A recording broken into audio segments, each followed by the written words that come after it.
Well, hey there, Catherine from CatherinePuller.com. In this video, we're going to make a quick card using Colorburst and Emboss Resist. So this is the Climbing Flowers background stamp, and when we have this stamp illustrated, this is actually what I had in mind for it. So I had already stamped it in embossing ink, and then I used white embossing powder and I heat set it. So that was already done prior to this. This is watercolor cardstock because I'm going to add a whole lot of water here in a minute.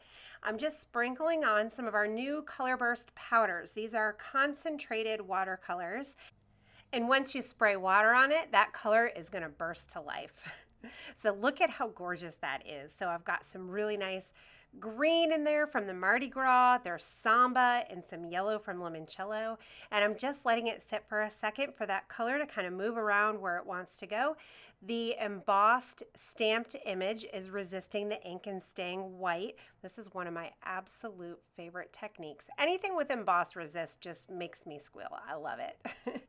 Once my watercolor was dry, I mounted it to a card front. I added a glitter embossed thanks, and that was it.